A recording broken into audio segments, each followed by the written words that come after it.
We were just hearing from Ola Kalenius that demand is at record high for Daimler's product. How are things with Skoda? We're very happy. The demand is incredible, both on the electric vehicles as well as on the ICE vehicle side. So demand's much higher than we can serve. We are very happy about that. It's an interesting thing because at the same time we hear about that phasing out of the combustion engines. So who is actually buying combustion engines at that point in time? Because a car is not just a handbag. Yeah, the people. So really, we see our customer base is really also traditional buyers. No? We have people who are very functional. We have a good offer in the entry segments, and we see still an incredible demand in the combustion engine space. But also, I mean, the new electric space is growing tremendously, but there's still a good balance, at least for the next couple of years, I think. And how is the situation in emerging markets? Are electrified products or vehicles as popular as in more mature markets?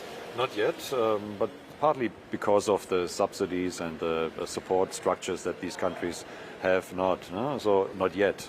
But we see already, like in India, we see tremendous actions going into that space. So it's not that they're not doing anything, it just hasn't come through yet. One of your bigger markets is also China, and we're seeing here in China, like, Chinese electric manufacturers also displaying their products. So is competition getting fiercer there?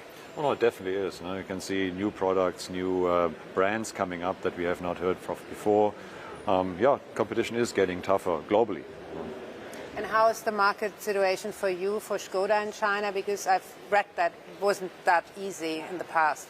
At the moment, it's actually basically overshadowed by the chip shortage that we have globally. Especially in China, we have had production stoppages now for the last couple of weeks that we were not able to resupply. But we also have our new product, the Octavia Pro, that we just launched, which is perfectly done for China.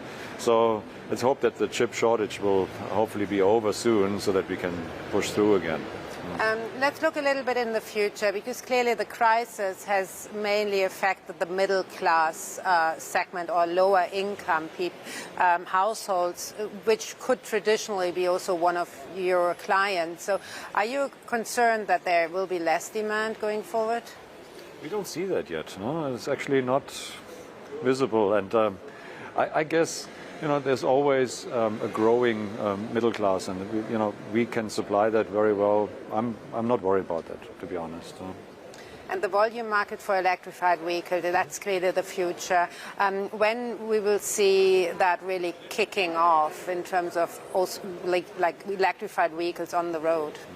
Look, we all work day and night at the moment to get enough of new products on the road, but I think policy will push this over the edge very quickly. The new EU7 regulations coming into play in the sort of middle of this decade. We'll see the demand in electric vehicles jump for sure. It will help. Maybe even getting away from subsidies on diesel and petrol cars, and then we will see this switching over. We'll see the demand now. I mean, we wish we had already more products in the space, but so much you can only do.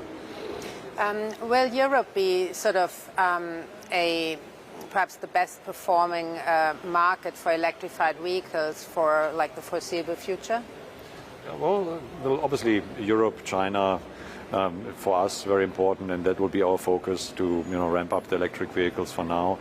But as I said, countries like India have a policy in the making to support electric vehicles, and then you can see the growth coming through. Tremendous opportunities elsewhere, but for now the focus is definitely for us, Europe, China.